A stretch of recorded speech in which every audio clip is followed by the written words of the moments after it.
Do you desire like something that you can just throw in the slow cooker and then let it cook all day? Well, Kristi Shive has got a great recipe. It's called a Speedy Chili recipe, and she's going to show us exactly how to make this, and she's one of our SNAP education assistants here in Warren County. Glad to have you on the show, Kristi. Thanks for having me, Kristen. Yes. Now, this recipe sounds really easy, and it's easy just to add to the slow cooker. Oh, yes. Easy is key, especially with our busy lifestyles. And this recipe is actually one of our healthy choices for everybody recipes from our curriculum.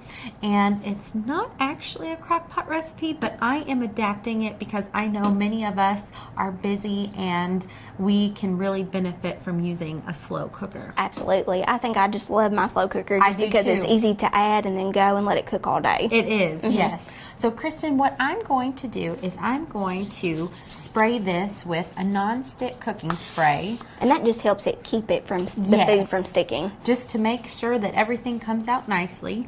And then I have turned this on low to preheat, and I'm going to leave it preheating for about 15 to 20 minutes.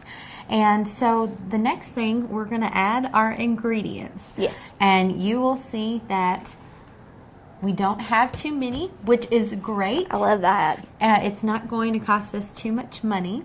And the first ingredient we are going to add is 8 ounces of a lean ground beef. So you're going to want to cook that in your skillet first on a medium heat, and then you'll add that to your slow cooker. Okay. So the next thing we are going to add is kidney beans, and you want to choose a low sodium if you can find it in the store. Do you drain those ahead of time? You can lightly drain them, or you don't have to. The recipe doesn't call for it, so it's up to you, whatever you prefer. Okay. So this is a 15-ounce can of kidney beans. And next we are going to add one 15-ounce can of diced tomatoes with peppers. Okay. I love diced tomatoes, and you can have some that have garlic in them, or Yes, maybe some other flavors, whatever your family likes. Yeah, there's a lot of options in the store, and I didn't know that until just here recently. I love diced tomatoes. So now we are going to add 8 ounces of a tomato sauce. And if you can find a low sodium option, definitely do that. I was going to say that's kind of like the thickener there, too. It is, Kind of thickens, binds those ingredients together. And so, like you said, it is a little bit thicker. So we are going to add 1/2 cup of water. Okay. If you liked really thick chili, you wouldn't have to necessarily add that much, yeah. And now we're going to add our seasonings, which are, there's just 4 of them. And so probably many of us have these in our cabinets. Okay. So we are going to add 1 tablespoon of chili powder. Gotta have chili powder. And then 1 teaspoon of garlic powder. I love garlic.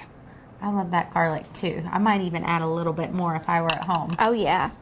And then a 1/2 teaspoon of black pepper. And Kristen, I can already smell these flavors. I can too. It's nice with the slow cooker because you can add the spices and seasonings, and it's really nice because it marries together in the crock pot. And when you come home, your house just smells good and like fall, and dinner's already made. I love that. And then our last ingredient is a 1/2 teaspoon of salt. And I am just going to mix all of this together just so the flavors can be marrying together. And like for this size, Kristi, you could almost, like if you have a big family, you could double it or triple it. Definitely. Just depending on your size of your family, because sometimes it's nice to have leftovers. It is. Oh, to take for lunch. Yes. So I think you could even double or triple this depending on how big your family was. And the good thing about this is, I said earlier, it's low cost. And if you couldn't afford the meat, you could maybe double up on the kidney beans. That would give you some extra protein and save you some money. And this was so quick, so I'm going to put our lid on. How long does this cook, Kristi? So if I were going to be gone all day, I would probably cook this on low till I got home from work for about 8 hours, or if I needed it to cook quickly, maybe on high for 4 hours. So I'm going to go on and turn it to high. Yes. So it can be ready in just a few hours. I love it. Kristi, thank you for coming. Thank you, and Kristen. if you need the recipe, make sure to contact us here at the Warren County Extension Office, and we'll be happy to give you the recipe for our Speedy Chili recipe.